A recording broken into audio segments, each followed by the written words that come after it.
I've learned if you're self-conscious about something, like your hair, just make a joke about it right away, and then you don't have to worry about it because you know Yeah, you already laughed at that was the yourself. plan. Yeah, Like, you're I right. pick out my derpy pie. I'll definitely The mention my derpy face. pirate. Just Sure, yeah. like one of those Sure. things. Yeah. Okay.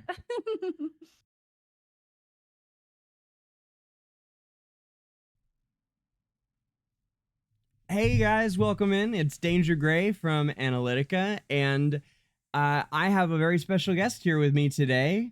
I have SuziPlays. She and I did a collab a couple weeks ago where I was doing beginner kind of lessons for her. She is a very experienced gacha player, which I knew going into that, but boy, I was impressed. It's funny because we sat down to do a beginner like I was teaching her as a beginner how to play Journey, and I ended up being kind of intimidated by all of her knowledge. So I thought it would be really fun to bring her back and get some pick her brain a little bit on what she thinks about AFK Journey with all that experience she has. She was one of the primary creators for games like Watcher of Realms and Dragonair and a whole long list of other ones. I'll let her tell you guys about it, but I really think that it'll be an interesting conversation. So hi, Suzi. Hello. Oh boy, yeah, I've been playing gacha games for a while. I think I've been gaming since I was a kid, of course, but I think the first one that I started content creation on was Raid Shadow Legends. Okay. The Twitch and then YouTube. And then I've played so many others since. But mainly right now, AFK Journey, of course, is my new fun thing that I'm checking out. Also checking out King Arthur, Legends Rise, and still playing Watcher of Realms primarily. So I do have 3 channels going now, which is a bit hard to keep up with, but it's fun. And it's been a journey for sure. And overall, like I'm a derpy pirate now. I have Bell's palsy, so content creation has been a bit weird ever since that happened. But I'm just starting to get used to it and yeah, move along either way. I can't make life stop just because my face looks a little silly for a while. Oh, honey, it's doing, from what you said, it's doing a lot better than it was initially, and I never even think of it or notice it. I still have my dolly hair from yesterday. If you guys weren't, if you guys didn't come by, you missed out. We had Dolly Gray on my it was Dolly Gray on my Halloween special yesterday. I did a whole day of streaming dressed in full Dolly regalia with the wig and the dress and everything. You've summoned another elite! I'll be cutting that into a Halloween special episode later today and tomorrow that I'll put out as a video, but you can find it right now. It was Noctis Dangermarum, which Noctis Animarum is the Graveborn holiday for Halloween. But now my hair is doing this from being under the wig all day. It looks all, yeah, so, you know. It looks like you wanted it to do that. It's fine. Okay, perfect. You know, perfect. What brought you into playing Journey? How did you end up finding out about Journey? What made you want to check it out? So I have been in this like weird series of changes to my second channel. So Watcher of Realms is my main channel. It's been that way for a while since it came out. My second channel was for Dragonair, and Dragonair kicked out the US. They shut down US services. So I had to stop covering Dragonair. So then it was like, now what? And I'm also the community manager for Fateless, a new developer that is creating Godforge, a RPG, turn-based game too. That sounds like a cool job too. It's a perfect job. Yeah, it's perfect for me being very familiar with like content creator programs, dealing with the community in the same genre of games that I already play. So like I started to change my channel to cover just like a little bit of Godforge news here and there, but it really wasn't enough. So I started this 1-week series where I play a game that's in the genre, in the gacha genre mostly, for 1 week. And then I do like a first like let's check it out. Then I do like a 1-hour gameplay, and then I play it for a week, and then should do a 1-week review. And that's how I decided to play AFK Journey. Was I went to play a game that I was gonna try, which actually ended up getting shut down. And I was like, oh crap, what am I gonna play now? And I was like, this AFK Journey, it's not exactly dark fantasy graphics like everything else, but it looked pretty solid. I guess I'll you know what, screw it, let's try it, it's fine. Yeah, and And we within got like you. 10 We minutes, hooked you, I loved huh? it. I loved it. We sucked you into Esperia. It's Yeah. incredible. I love that you said that it wasn't dark fantasies, which is usually your thing. So you were like, I don't know, but I love that it had the appeal to bring you in, and that's one of the best things about AFK Journey is the story. And I make lore Mhm. content, especially these days. And I just the stories and the world building that they've done for AFK Journey is, I always say, it's second to none. I mean, it really is on par with the absolute best world building game that I had ever played before, which was EverQuest. And I mean, that I think is the strength of the game that brings people back for years and years. I played AFK Arena for like 5 years, almost now, and it was always the characters and the story. So that I think is excellent proof, even that I can take back to the developers when I talk to them again later this week, because I got the opportunity to sit down with them. I know last time when you and I did a video, I was getting ready for that, for my interview with them in San Diego at the AFK Journey Yeah. meetup, which that's another video that'll be out later this week or next week, guys. So the raw video is actually out right now, of the Q&A that they did with everybody. We got to sit down with a whole the meetup, and so it was the lead developer and the executive producer of Journey. So the two lead devs, the lead designer. Lead designer is Red, and the executive producer is Jiangyuan, I think, is the closest I've come. It sounds pretty good this time. Usually I'm like, oh, but that Jiangyuan, I'll have to I'll get it eventually. I have to go back, and every time I go back and I listen to them say it, and then I try and copy it. So but these two guys worked on AFK Arena for the first 5 years or so of it, which I didn't realize. And then so it's been out for like almost, I think, 7 years now, or in development anyway, AFK Arena was. And so this last 2.5 years or so, they were moved to oversee this project of AFK Journey. So these guys have been in Esperia the whole time, and are, I mean, they were so wonderful to sit down with and talk to. And so I got an opportunity to do a private interview with them at the start for about 20 minutes. And then when it was time to get up, and they were sitting down with the next person that had come in, they did like a VIP hour before the meetup with some content creators, which I'm very grateful for as well. They made themselves so available to us. But when it was time for me to move along, they said, hey, we really want to keep talking to you. We'll get you later. And then they actually did. Later, when everyone was milling around after the program had gone through the main parts of it, they came and got me and were like, do you want to sit down? And I ended up getting almost another half hour with them. And so one of the main things that I talked to them in our private conversations was about the way that the story of AFK Arena and Journey can really pull people in and keep them playing the game. And that's just the connection that I feel like is missing a lot in places in Journey. They're doing better than they were initially with it. I really expressed to them how much that is the way to hook people and keep them, and they were a little bit surprised by it. They didn't necessarily disagree. They just were like, oh, we hadn't really, and that was the first thing I hit them with when I sat down. I think it's part of why they wanted to keep talking to me afterwards later. So I do think that this is an excellent bit of an anecdote that I could bring back to them, and say, that thing we were talking about. Well, I know, a content creator who is more into the dark fantasy stuff, but was sucked into AFK Journey. And on that note, how do you feel about the bits of story for Journey that you have seen so far, and the way that story is integrated into the game? What's your experience with that so far? So I always appreciate when a game has good story, and if it does, I will watch it or listen to it all. It's probably the only, besides Genshin Impact, which is so story heavy, it's probably the only game I've purposefully slowed down my progression to make sure I follow the story. So Oh, that's a wow. good sign, right? Mm-hmm. That means I genuinely care and I want to follow it.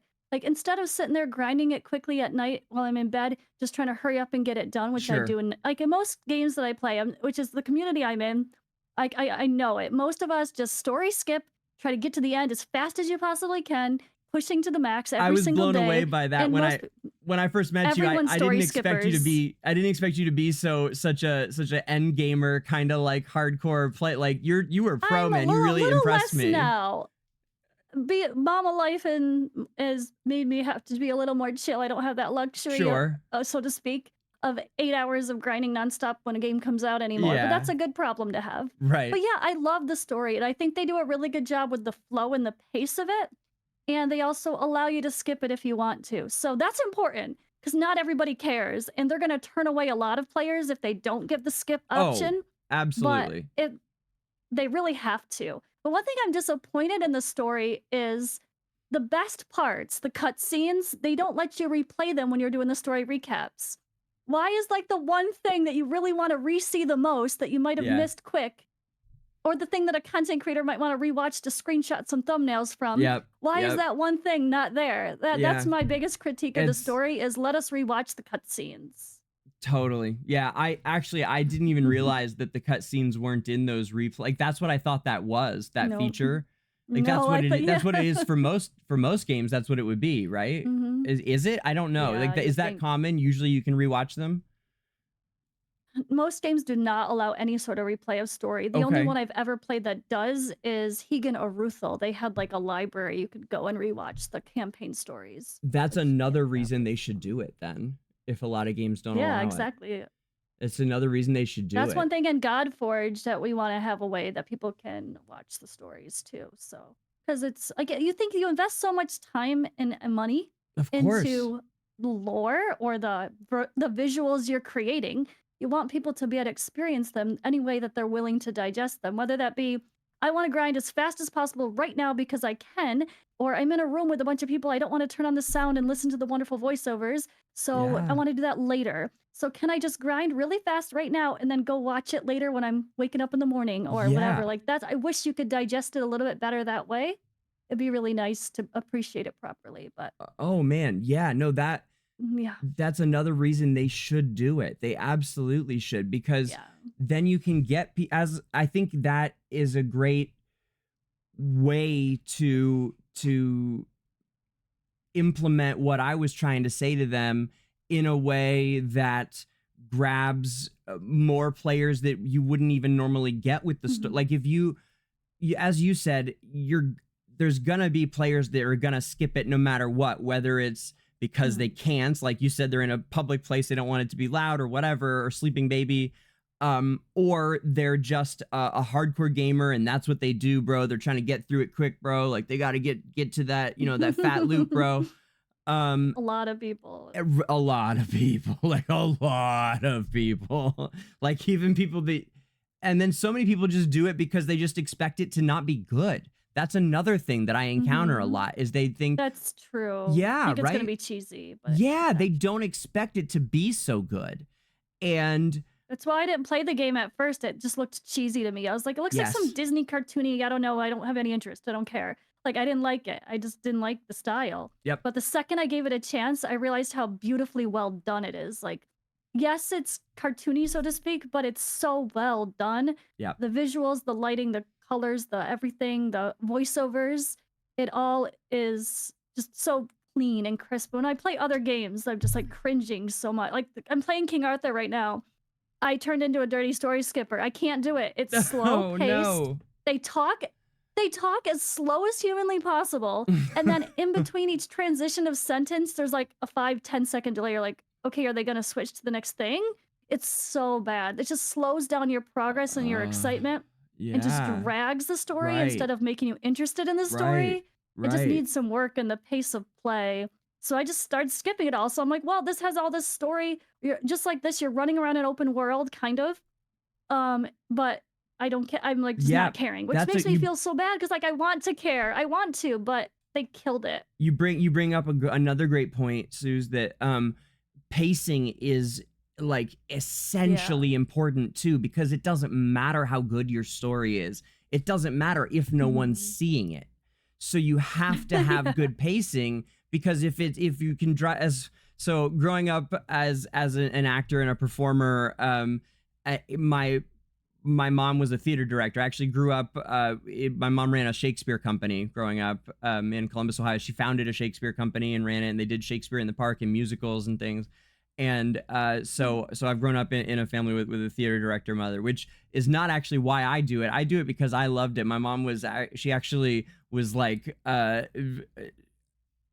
stressed about the fact that my sister and I wanted to go into acting and performing. She tried to steer us away from it. She was like, "You don't want this life. It's a hard life as a creative," kind of thing, you know. But we ended up here. But so what my mom would say, the theater director that I've grown up with, is you could drive a truck through the breaks in those lines. Like those pauses are so long sometimes between a character talking and another character talking, or things in games just in general. And I don't think that they really necessarily think about the fact that that's going to keep people from wanting to see the rest of the story, especially in a console game or something. You can get away with it because we're trapped there, right? We're sitting there and we're waiting for the next scene to come up, and they can take their long ass pauses while the guy turns and takes some steps the other way. But in a game like this, where we're sitting at a PC or we're on our phone and there's a skip button right there, like, you don't have time for that kind of stuff. You just don't. So that's just another thing that's important with game making like this, that I don't know, I just think it's a really interesting aspect that you bring up there. That's a clever observation. And it's cool that you're in a position to be helping kind of develop, I guess, or at least advise in the development of a new game like you are. What's your position at the new game? It starts with an F. I'm blanking on the name of it. Fateless is the developer, okay. And then Godforge is the game we're creating. Right. So I'm a community manager. So I'll be the one directly dealing with the content creators in a content creator program, you know, right. which I'm already doing. Yeah. And awesome. And the Discord community, just engaging people, helping do contests or replying to YouTube comments and posting things on the YouTube community tab, just kind of being involved. And cool.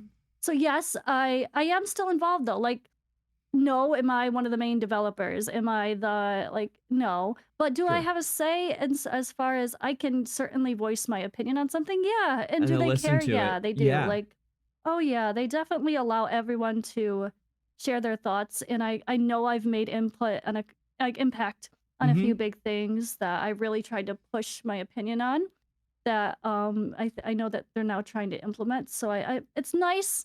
Because, and it's not only me, it's like, that's how the entire company is approaching everything. The community feedback, it's all about listening to because, all right, so the company is founded by content creators. It's Hell Hades, who is a big content creator for Raid Shadow Legends. Okay. And then Ash, who's the other biggest content creator for Raid Shadow Legends, is involved. Mtashed, who is part of the Genshin and Honkai community. I know Mtashed. I know Mtashed. Yeah, he's involved. He was in. He did some Journey stuff. That's how I know him. He's like I guess you'd say a consultant, or like on the board of directors type thing. Yeah, he and I chatted. He was putting out a lot of Journey content for a while. Oh yeah. Yeah, so it's just like, it's a game, you know, for gamers by gamers, and it's all about, like, you know, wanting the community to be involved in. And showing everyone our process as we're going along. So that's super cool to like share the whole like pre-alpha stage stuff that most companies don't show. Right. Cool. Oh, very cool. One of the questions that I asked of the developers, which I thought was pretty interesting, was how big is the writing staff? I was just curious about how big the Journey writing staff is. And at first they said, oh, it's about 20 people. And I said, well, no, but how big is the portion of people that are writing the story, like actually writing and having influence, like deciding what happens? And they had to like think about it again and go back and forth, because it was all in Chinese, right? So we had a translator there, and so they thought, and then they went back and forth, and they came and they said about 10 people who That's still a lot, actually. It is. I think it's too many. I think it's too many, but you know, I think that might be why we get some of the unevenness of the Journey storyline and plots and stuff. I think there should be one core writer, and then they should take those things to like a board or they review, where you have like a on the nose. Okay, this Yep. section of the story, let's all review it. What do you guys think? Oh, I think we should change this line. That's a little cheesy. Like things like that. But it should probably be one core writer. That's so I think so. like one a or feel two, to it. one or two that are one or two exactly that are able to operate in like a very they know each other well and they can one or two I think exactly. Yeah. So okay, so I can jump, but do you have any thoughts to carry on from right there about Journey and differences with game? Was there anything you wanted to keep talking about just now that we covered? Yeah, I think this kind of topic that we're mostly hitting on is like the idea of, is the story important? Can it draw people in? And like I think that was one of the things that drew me in. It's also the open world exploration that ties in with the story, right? Yeah. It's not just the story, it's the visuals and the world that go along with it. And that's what reminded me of like Dragonair. You can tell they took a lot of influence from Dragonair and Genshin Impact. Cool. And so with first thing I started as I was playing this was like, this feels like Dragonair and Genshin Impact had a baby, which are my two favorite games I've ever played. So that's a good, that meant something. So I was like, all right, this is interesting. I'm going to like this. Oh, crap. Like, I instantly knew I was going to like it as soon as it started, like, feeling familiar in the right ways. That's also, though, there's got to be something. Sometimes you can't innovate too much because it needs to feel familiar, and those familiar things are going to grab people. Sure. And the way they tied everything in reminded me of Dragonair. Like, Dragonair did a really good job with their story and exploration and side quests and everything, too. And creating a nice little world and a universe. And I think though Dragonair eventually I started story skipping, to be honest. But I don't see myself doing that with this. I don't know. I think they do a good job with the characters having personality that make me again not want to story skip. So it's definitely been one of the best in regards to that. And creating a whole universe that I don't know, yeah, like where you do fall in love with the character's personality.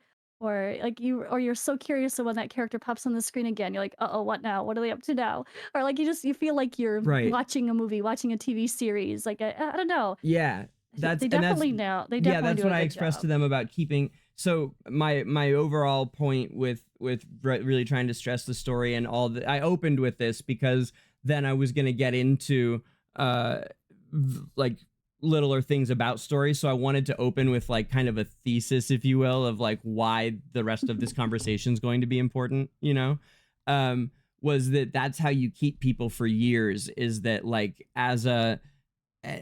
if they care about the characters, then they want to know what's going to happen next, basically. Is the simple way of saying it. So that was why I was trying to stress to them the importance of, and then all these things that I listed, like keeping in the so I don't know if you and I talked about this or not, but during beta of Journey, they had in these stories about each character that they have in AFK Arena. Are you familiar with these? They took them out, they took them out, yes. So things like that, that I was trying to go over with it. So, and by the way, their answer to that was basically what we had thought, which is they thought that getting players up and into the experiences with the characters would be somehow better for them than reading about experiences with the characters. And it makes sense when you say it, kind of, but not at all in practice, because all that you're doing by adding these stories that are just wonderfully written, by the way. I mean, these are fantastic stories, like such good writing.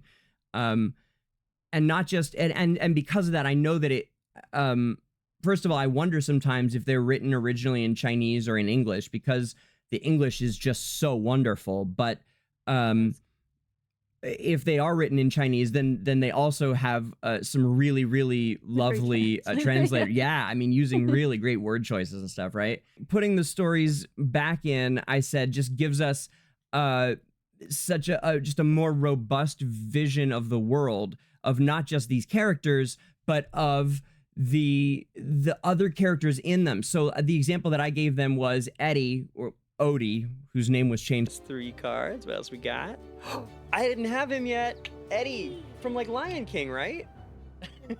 In his story, he's locked in a cage, and then he's trapped in a cage in Mahler Town by oh gosh, I don't remember who exactly. It might be the centaur people, either the centaurs or the bird folk, and they actually work together often, so I'm not sure. Doesn't matter though.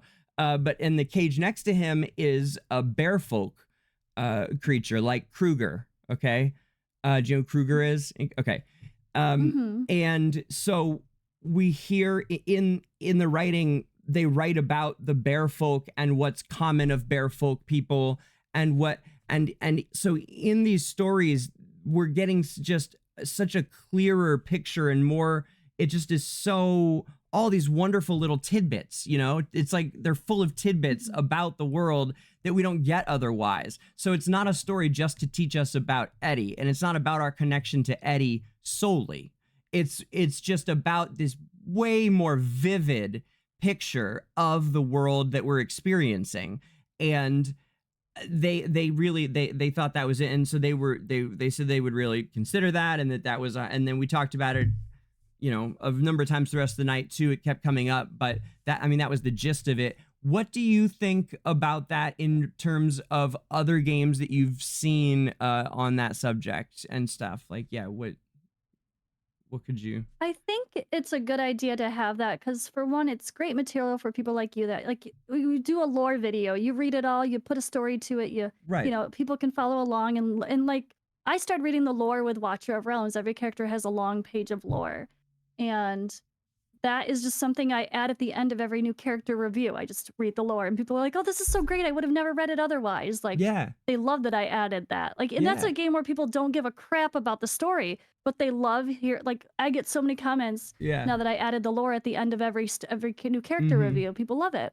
I think it doesn't hurt. I could see them saying that it might like hurt the idea of introducing you to the character for the first time, and you don't know anything about them, and then you're like, you learn about them through the actual gameplay in the story first. So maybe that's why they want to like introduce you literally in the story first before you can read a whole page about them. But at the end of the day, I think if anything, it might make you more excited.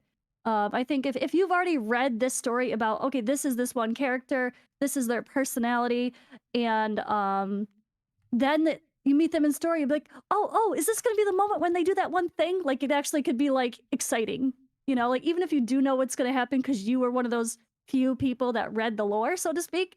I think it could actually draw people in as well. Like, Yes. because most people are not going to read those pages. At the end of the day, they're not, unfortunately, which is probably why they also Sure.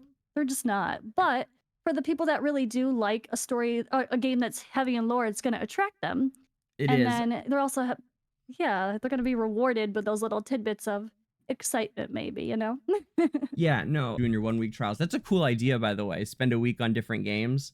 And also, Yeah, it's I fun. can't tell you how pleased I am to hear that Esperia is the one that gotcha. It gotcha after a week of playing, and you're still here. Of course it did, because it's that good.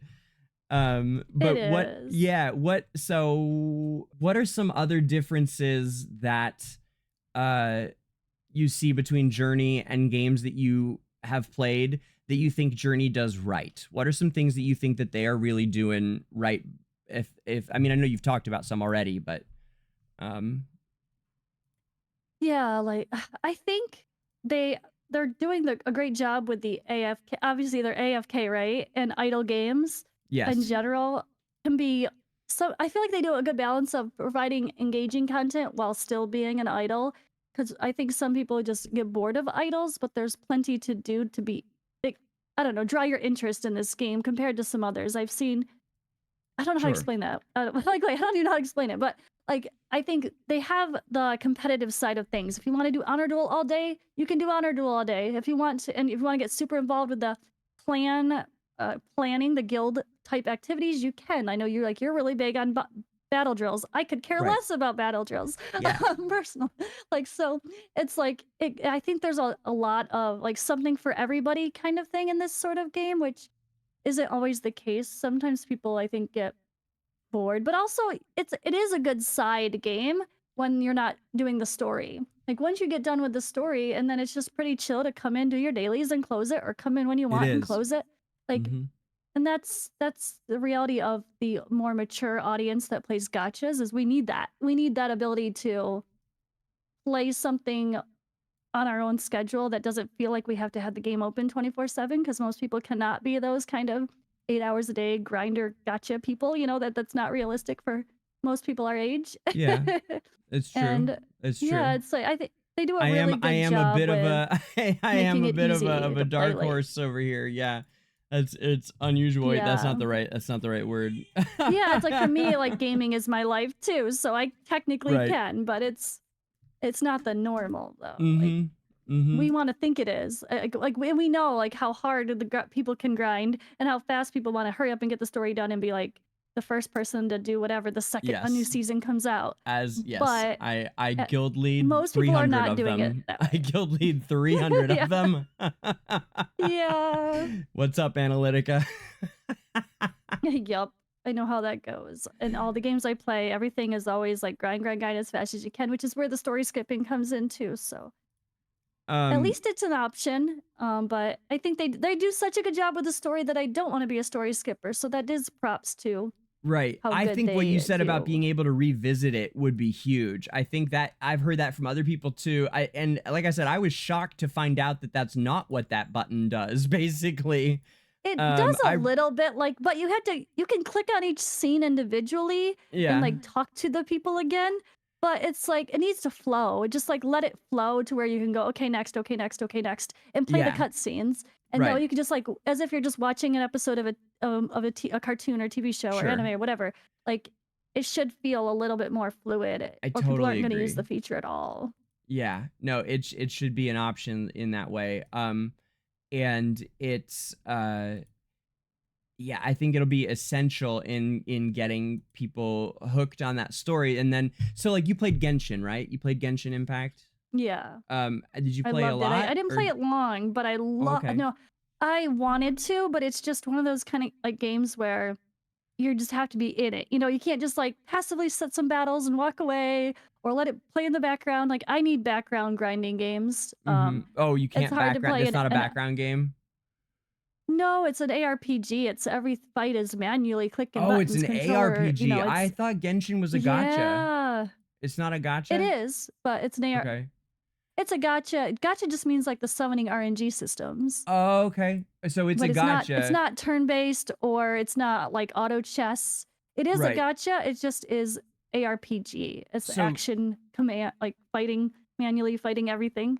right. So this is a see, this is the kind of stuff Suzi can teach me because I am an Esperian All the firstly different and a terms. gotcha You're player like, set. Yeah. I but you know, you guys that are on my channel all the time know this, but I began my storied gaming career with EverQuest back in 1999 and then moved after world rating there like world first rating pushing for like first kills of bosses and things into World of Warcraft and playing the same kind of end game hardcoreness there from beta World of Warcraft and then it launched 2004 and then basically only ever played those two games. Even when I got back into gaming, I would like as far as serious game like you know like games like we're talking like oh I got a new game I'm playing all the time now like other than you know I played The Witcher for a while and that and titles like that, but as far as playing with guilds and stuff, it's something where you'd be joining an organization and being a daily player and all yeah. that. I picked up AFK Arena because one of my best friends was living with me and kept saying, bro, you'd be so good at this game. You would shred. We've been best friends since we were 5. So I knew like, Aw. so he knows me and you know, we're kind of like brothers really. And I was like, nah, you know, I'm not into it. But then when I finally did try it, because of Isolde, I saw Isolde, the guy with the green, he's got these big, he's got a backpack. I don't know. Silas has a backpack. That's his creator. Isolde might too, but anyway, he's got like this green ooze that like pumps into him and makes him be like a life. He's got serious life drain. That's his whole kit. And as he regains his health, it increases his attack like on a 2-to-1 ratio or something. So you want him to get hurt, and then heal, and as he heals, it increases his attack rating drastically. So you want him to keep doing that a little bit, and it increases his defense and stuff. So once you do that 2 or 3 times, then basically nobody can even hurt him, and he's just a crazy machine who kills everything. And I've always loved life drain, life steal kinds of mechanics. I think we maybe talked about this on our last video. So anyway, I got pulled into the game that way, and that's and then I've been in Esperia ever since. I've never played other gachas, so that makes a lot of sense to me. You are always educating me, Suzi, here. Yeah, this is what they call an auto chess style. It's like these kind of games where there's like the position matters, and then you can choose to manual the ultimates, but that's about it. But the other games I played are like turn-based games where like there's a specific rotation and each person takes a turn. You can pause and take time to make your decision for a Like basic attack, a Baldur's second skill, Gate? or an ultimate. I don't know. I've never played Baldur's Gate. Is that turn-based? Maybe. I don't know. I think it is, but yeah, there's a lot of different. This is like Dragonair is the same style, so there's a lot of similarities there, which I loved Dragonair. There was just a lot that they did not do well with seasons mainly. This is the only other seasonal game that I've played that I stuck with. I played like Everlegion briefly, but they do seasons terribly as well. But Dragonair just had that terrible season structure that nobody liked, and then it really killed the player you base. said that it was like you had to play through all the previous seasons in order to play the current stuff, but they would advertise the cool looking current stuff, and then you'd find out you had what, like a year of content to get through first or something? Yes, literally. Really? Literally, yeah. A year of content to get through. Yeah, if you're on like season 4, it's like 3 months, 3 months, 3 months, 4 times. Literally, you have to do all of it. And they're time locked? You were saying like they're actually time locked? Yeah, it's time locked. Yep, not by like if you finish the campaign story, you can move on to the next one. No, you have to like they need to do what they're doing here and let you do the side story. Like you should be able to play the other season's story. Yeah. Yeah. That does not. And then there is no new story on like the most recent seasons. There is no story that's new. So what's the point? Like they just change the bosses every season, add one new endgame boss, and they're like, yeah, new season. That does not sound and then like they reset a good business model, you know? No, people don't like when you take away literally everything. Like all gear is stripped. You have to start from scratch. And then every season they kept making the bosses harder and harder and harder because they assume you have more things, but you can only make them like it just got frustrating, you know. It just got all they did was make it harder for free to play and low spenders. The Krakens were happy for a new challenge, but it just made other people more frustrated. Sure. Yeah, it's not they are doing a bunch of changes though. To give them some credit, I know that they're doing a server shutdown this in November. They're doing 3 weeks with no server, and they're redoing a lot of the games. So hoping when it comes back, this is Dragonair, right? Yeah, it's very bold. Yeah, they're redoing a ton, and I think they kind of expect the next season that'll start in January. Hopefully, it'll be like some sort of big boost. That's a mobile game, right? Is that strictly a mobile game? Is it mobile and client as well? Yeah, it's beautiful. It's a lot like this. It would feel very familiar. Okay. But just more the dark fantasy graphics and beautiful graphics. Like my God, they did such a good job. Oh man, maybe we'll have to give it a try here. Gorgeous. I might have to give it a try on stream sometime, guys. Like I mentioned, the US can't play, so you'd be playing a game that you'd have to tell your people, sorry, you can't really play it properly unless you VPN and be all fancy. I see. Which is not always ideal. It's not easy. Right. I may be able to get around things pretty easy, but that's not something that's I see your point. Yeah, it's not like the best. We had this discussion last time, as I recall. Yeah, I think it'd be better to wait and see if they relaunch in the US in the future. Which if they did, I would be happy to play it, but like if they changed a lot of the big problems that people complained about. They also were really bad about power creep. They would introduce a brand new character that is literally like 20 times, I mean, I wish I was exaggerating, 20 times better, maybe damage-wise. Oh my God, really? Than anyone else. I wish I was exaggerating. Like you do like 90 million on a boss, or not, I shouldn't say 20.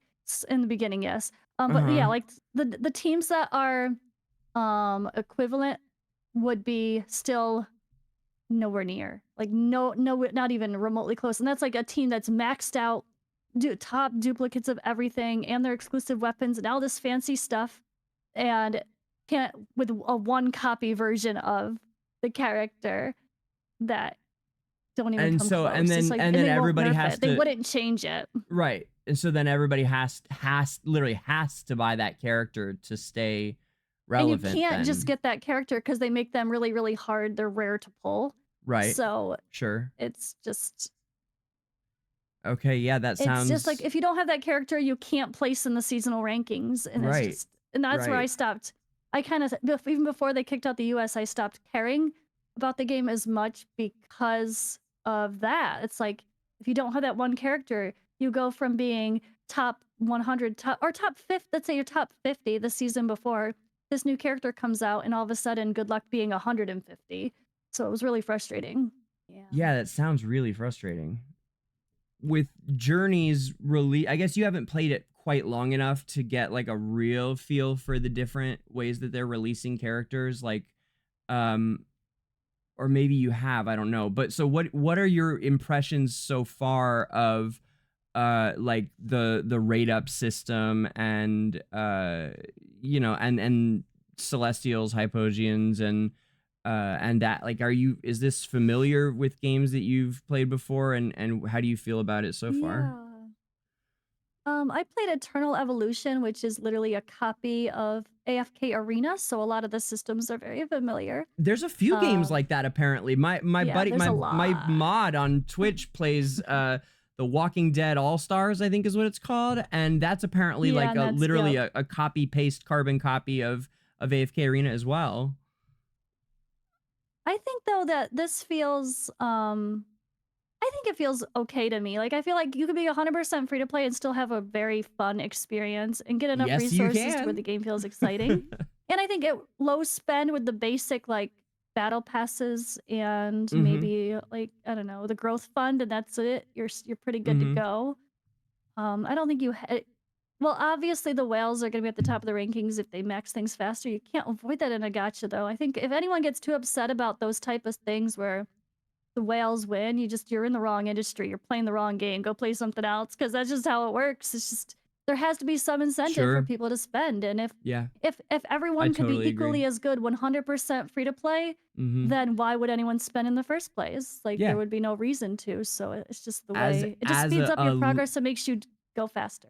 as a prominent leading free player, I Yeah. completely agree. I love the whales and the big spenders, and I want them to get some benefits. They should, of course, Yeah. they should. So Otherwise, the game wouldn't be around, you know. And like, I don't free play because I have any qualms with giving Farlight money. In fact, far from it. I think they're doing quite a good job on a whole host of things, but yeah.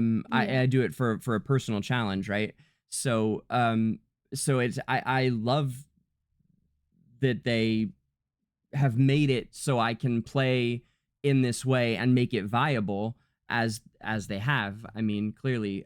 So it's, yeah, I think you're right that you're able to, is actually, you kind of hit on this from a different angle earlier today. When we were talking about something earlier, and you said like, well, there's really something for everyone with this game, and they're really, I think Yeah. they have created a game where every different kind of player from every way, whether it's not just what you enjoy Yeah. playing in the game, but also how much you're willing to invest in the game, how much time Hmm. too is a completely separate, how much time you're willing to invest in the game.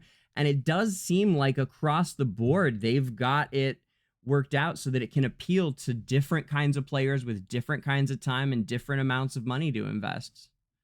Yeah. I agree. I really think so. I really hope that they do some big pushes with marketing to try to get new players because it does seem like things have dipped quite a bit. Like when I look at YouTube It views for does. people, they're pretty Yeah. low. Right. And it's like, it's kind of sad. I'm trying to grow I tried to grow a channel very late is my own fault. I Sure. wasn't here at launch. That's like the Yeah. penalty, I guess. Eh. But it is sad because I'm like, this game is really good, but I think people are just gonna like not always like the style and they're not gonna give it a chance because of the style. But if they did like me, I Ooh, think they'd yeah. be surprised. It's just Mhm. trying to get people to give the game a chance that might not necessarily gravitate toward the graphics, I think is their challenge. They have to find a way to draw those people in somehow. And maybe, I don't know, that's I think what they need to do is try to find ways with their marketing. Not lying. Don't be one of those games that uses like dark fantasy characters and then you're, oh my God, I hate that crap so bad. But I feel like I don't know, they have to find ways to market to the audiences like me that might not give the game a chance to begin with, Yeah, but find a reason that might appeal to make them curious. I don't totally know what that agree. answer I is, think but I think yeah. for one, I think some different kind of just a slightly different type of marketing for the ads that they play could go a long way. I think that people find the Yeah. ads cheesy with Yeah, the, that's true. you know, and with these kind of graphics, like you're saying, like that wouldn't necessarily, the images of the game, if they don't necessarily appeal to people that are into like more of a dark fantasy, I would imagine that some of these ads they have where it's like super YouTuber-y, right? Like, oh man, I just got blah blah Yeah, blah those are and the blah blah worst. blah. Like No, yeah. that's not gonna bring in people that aren't No. already in because they liked the people that would appeal to. I feel like are also people that the cartoony graphics would appeal to, That's and true. so yeah.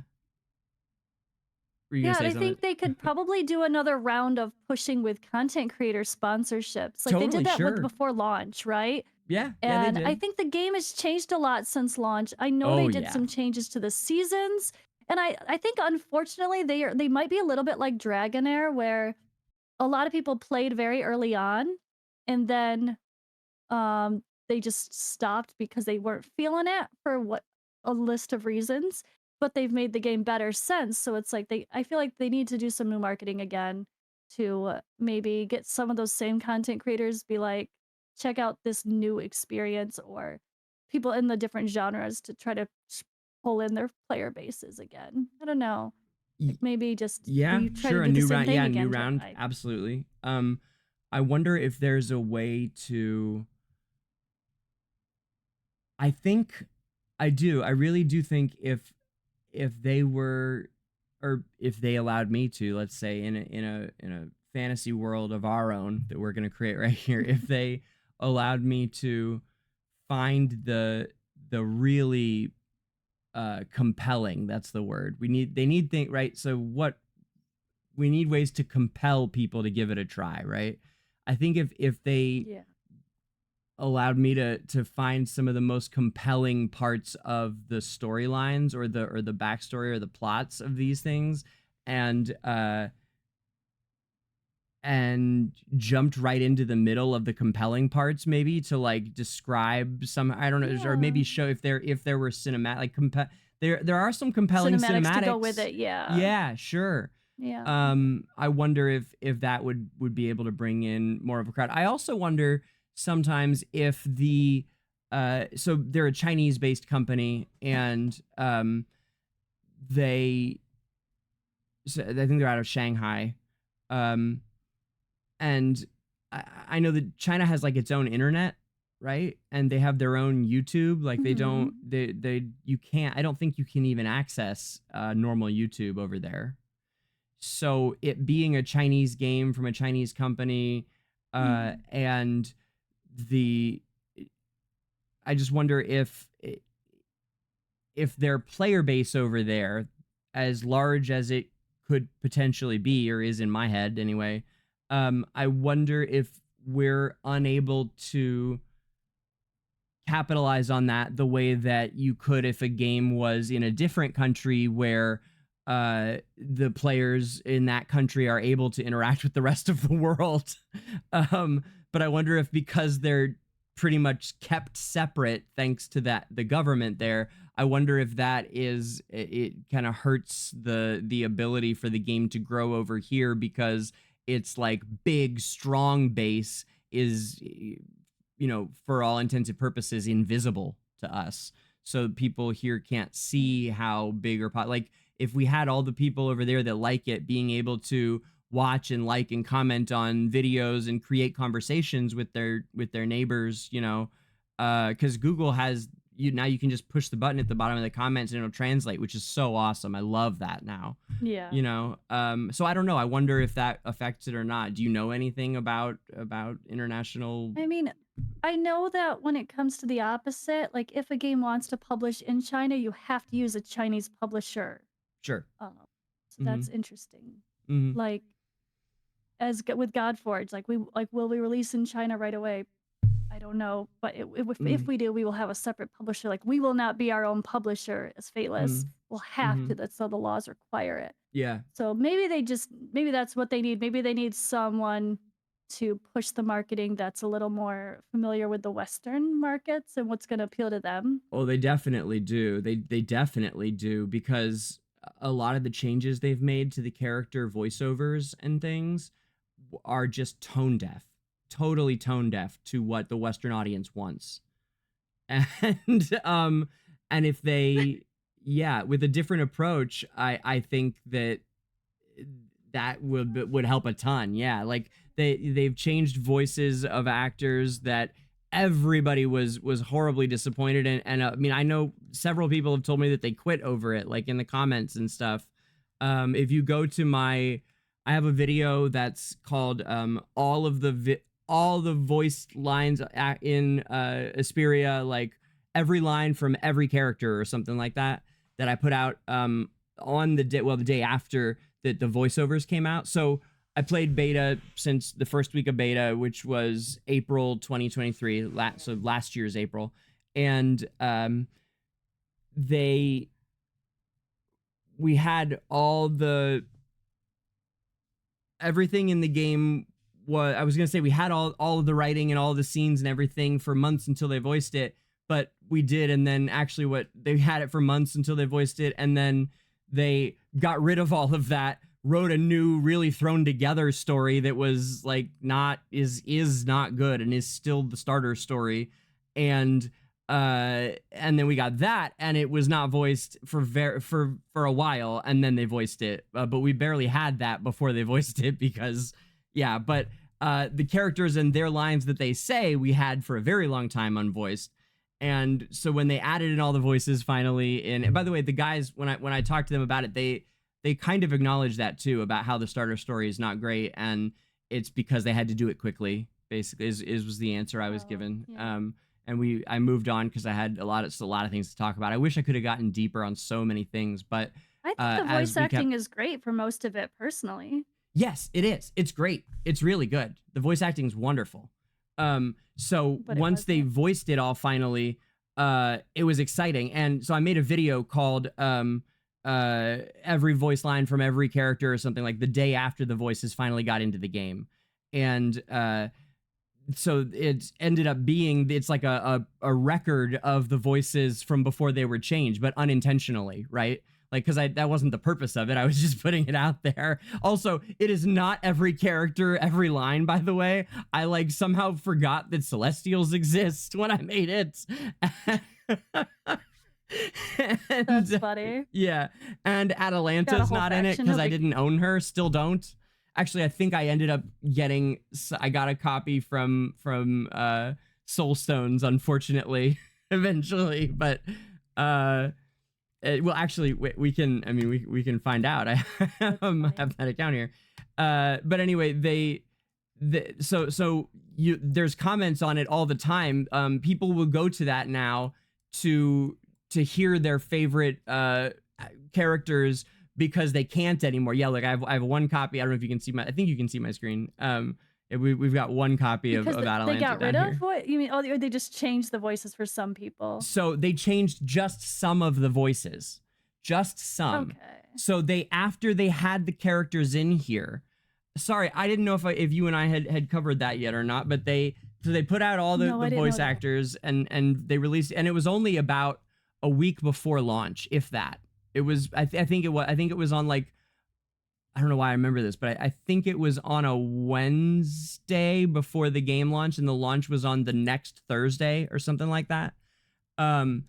And so we barely had them to comment or experience, or tell them whatever. And then I don't remember how long into it, but It wasn't soon. It was like at least Song of Strife, I think, where they changed Thorin's voice, even though everybody loved him.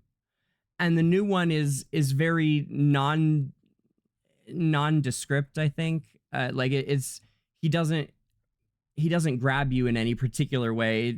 He was a beloved voice, and they changed it without consulting anyone because I could have told them not to. Yeah, you wouldn't think they would like just do it without like consulting people in a sense of like advice of like what are people not feeling, like do a survey in game or something, like who are your favorites, who are your least favorites. Yes, like, do and they did that. They did a survey in game of what people liked or didn't like, but I don't know who they're sending it out to, and I don't know how many people are responding, and I don't know how.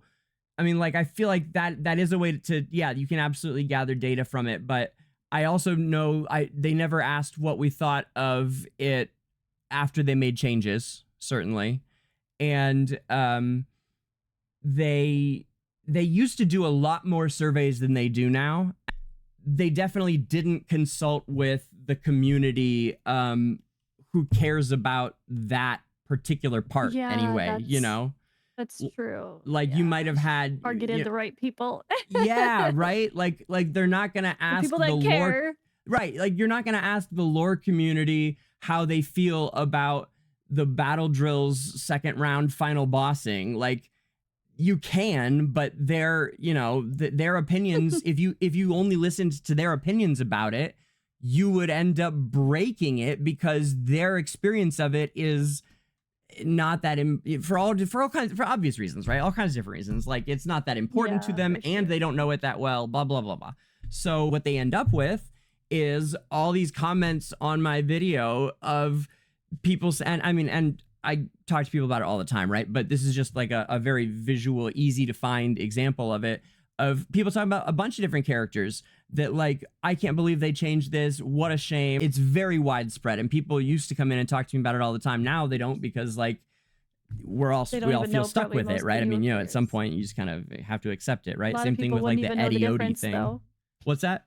Yeah. A lot of people wouldn't know the difference anyway, because like, if you're newer, you wouldn't. Sure. Yeah. So yeah, I think that there's been a number of places to bring it all back home. I think there's been a number of places where there's a good set of evidence to suggest that they did not and have not consulted with the right people about what a Western audience wants in a number of different places about the game and in the game.